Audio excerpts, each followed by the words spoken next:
संधारित्र जो होता है इसको इंग्लिश में कैपेसिटर कहते हैं और इसका मुख्य उपयोग सुनिए बच्चा। आपने अक्सर देखा होगा कि जो पंखे होते हैं, क्या होते हैं, पंखे होते हैं, फ्लैश लाइट होती है जो अचानक जलती हैं, उनमें अधिकतर कैपेसिटर या संधारित्र, कैपेसिटर का ही प्रयोग किया, संधारित्र का प्रयोग किया जाता है। जैसे मान लीजिए कोई भी पंखा है हमारे पास, अगर उसका कैपेसिटर निकाल देते हैं, कैपेसिटर क्या कर देंगे, तो पंखा चलाने से पहले एक बार लठ से मारिए धैन, तब पंखा घूमना शुरू होगा। ठीक, अगर आपने कहीं शादी ब्याह में देखा होगा, जब कैमरा वाले अचानक फ्लैश लगाते हैं और जब जाएंगे तो फ्लैश अचानक जलेगा, आप फोटो खिंचा कर, होता है कि नहीं। तो उसमें क्या होता है कि जो कैपेसिटर उसमें लगे रहते हैं वो करते क्या है कि छोटी सी सेल से, अब 3.7 वोल्ट की बैटरी होगी, वो उसकी सहायता से अचानक बहुत तेज उजाला देते हैं। अरे समझे क्या कह रहे हैं। तो उसमें जो होता है इनका कैपेसिटर का प्रयोग किया जाता है। ये क्या करता है कि जो कैपेसिटर होता है वो ऊर्जा को अपने अंदर ग्रहण कर लेता है, ऊर्जा को अपने अंदर, और जहाँ पर आवश्यकता होती है वहाँ पे अचानक एक साथ ही ऊर्जा दे देता है। और एक साथ ऊर्जा देने की वजह से इसकी ऊर्जा इतनी ज़्यादा होती है कि कितनी भी लाइटें होंगी उसको एक साथ जला देता है। अरे समझ में आई है। जैसे अगर आप कहीं मान लीजिए दुकान पर या इलेक्ट्रिकल की दुकान पर जाएंगे कैपेसिटर खरीदने के लिए, तो आपको चेक करता है, फिर थोड़ा सा से लगाएगा बोर्ड में, टच करके देगा कि नहीं।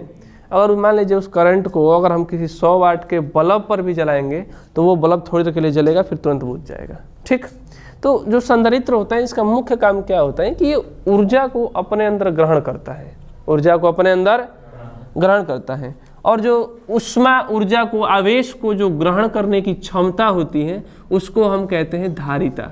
क्या कहते हैं, अरे क्या कहते हैं। जो संधारित्र होता है इसकी कुछ गुण होता है, इसका पर जो मुख्य गुण होता है वो धारिता ही होता है।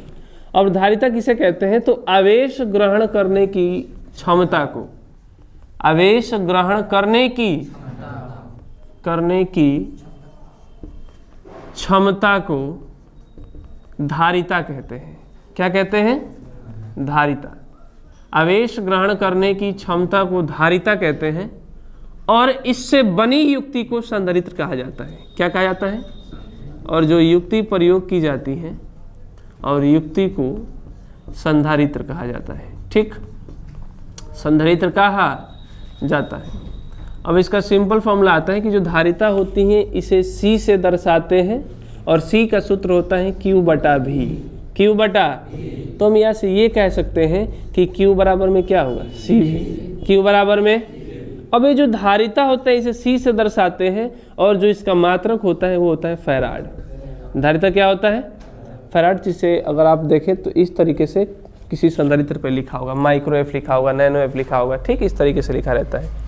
तो धारिता किसे कहते हैं, तो आवेश ग्रहण करने की क्षमता को धारिता कहा जाता है।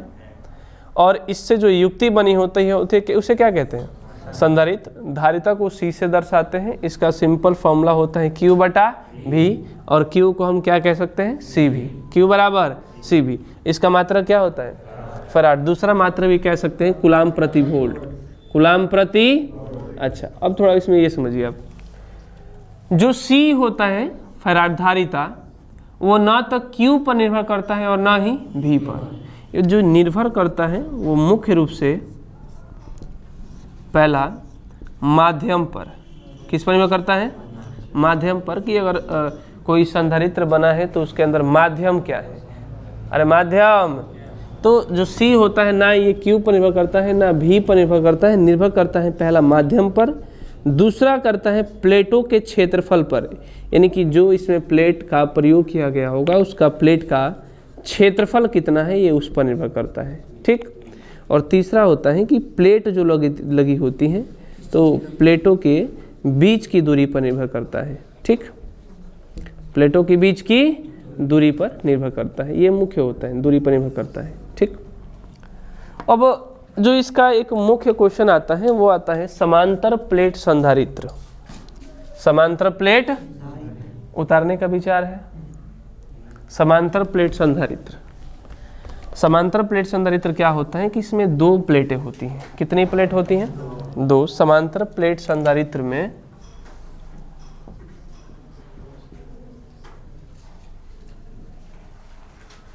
समांतर प्लेट संधारित्र में कितनी प्लेटें होती हैं, दो प्लेट होती हैं। ठीक, इन दो प्लेटों पर एक पर प्लस आवेश होता है और एक पर क्या होता है, एक पर माइनस होता है। ठीक, एक पर क्या होता है, माइनस। अब जो प्लेट होती हैं दोनों एक जैसी होती हैं, इनका क्षेत्रफल एक समान होता है, तो हम कह सकते हैं कि इसका जो सतत आवेश वितरण होता है इस पर होता है प्लस के सिग्मा और इस पर किसका, माइनस का। ये प्लस का क्यू होता है और ये किसका होता है, माइनस का क्यू। इसके बीच की जो दूरी है वो क्या है, डी।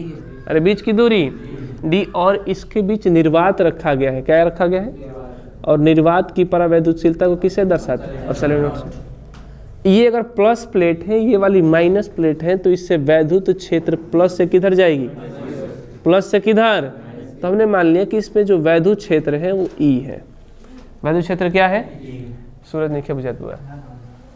तो माना दो प्लेट, कितनी प्लेट, दो प्लेट, जिस पर क्रमशः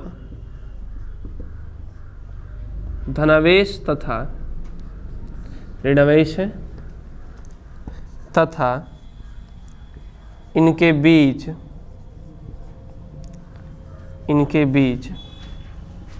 वैद्युत क्षेत्र की तीव्रता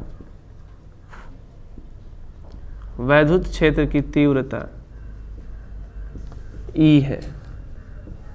वैद्युत क्षेत्र की तीव्रता क्या है, तथा इनके बीच निर्वात है। क्या है, निर्वात। प्लेटों के बीच की दूरी, प्लेटों के बीच की दूरी डी है। कितना है, डी। अरे प्लेटों के बीच की दूरी क्या है। अब चूंकि जानते हैं कि ई बराबर में सिग्मा बटा एप्सिलॉन, अरे ई बराबर में सिग्मा बटा, यदि प्लेटों पर सतत आवेश वितरण सिग्मा है और इसके बीच निर्वात है, तो जो वैद्युत क्षेत्र की तीव्रता होगी ई, वो सिग्मा बटा कितना होगा, एप्सिलॉन नॉट होगा। अब चूंकि हम ये भी जानते हैं कि सतत आवेश वितरण में सिग्मा जो होता है ये डी क्यू बटा डी ए।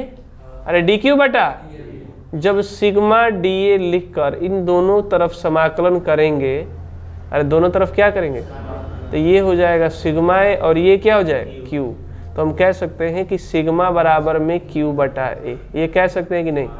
मान लेते हैं कि ये वाला समीकरण कितना है, ये समीकरण कितना, अगर ये समीकरण एक है तो सिग्मा का मान, सिग्मा का समीकरण एक में रखने पर, किसमें, तो ई बराबर में सिग्मा की जगह पर क्यू बटा ए एप्सिलॉन नॉट। क्या इतना समझ में आया।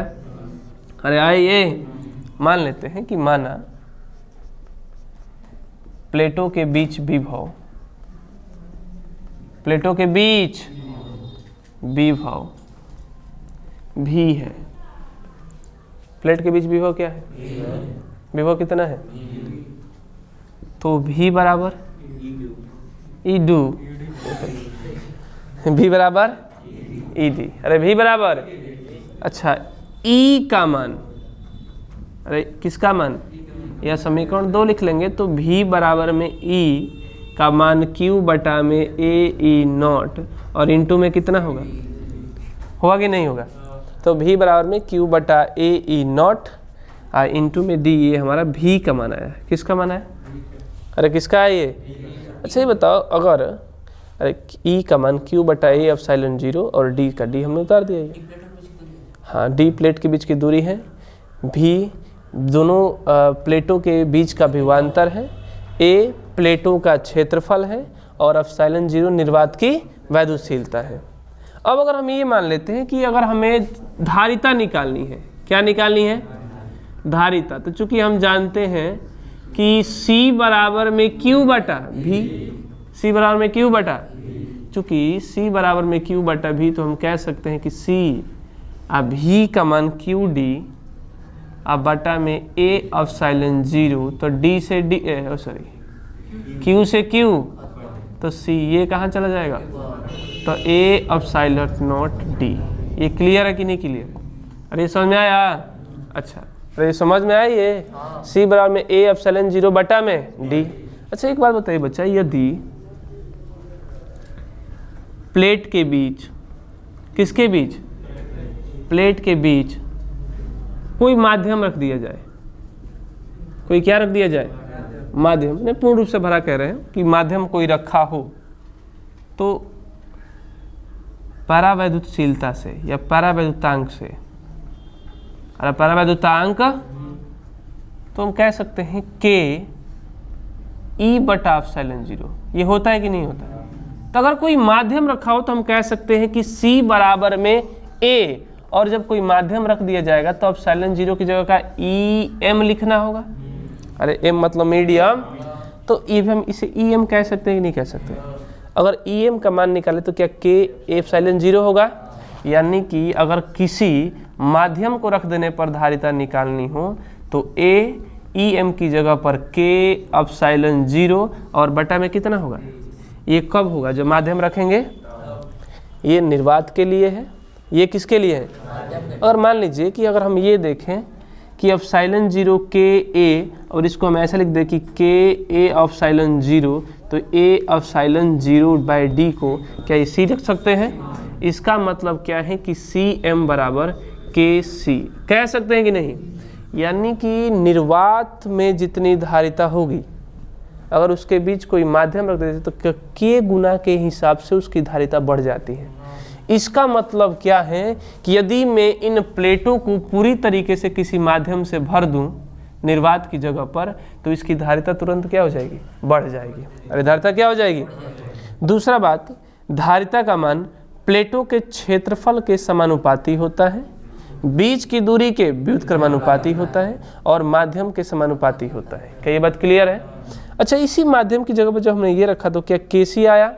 अगर हमसे क्वेश्चन कहे कि प्लेट जब निर्वात में है तब हमारा जो धारिता है वो 5 माइक्रोफैराड है, अगर किसी माध्यम जिसका परावैद्युतांक 6 है को रख दिया जाता है तो धारिता कितनी हो जाएगी? तो हम कहेंगे K इंटू C, यानी कि 6 इंटू 5, 6 5 कितनी हो जाएगी? 30।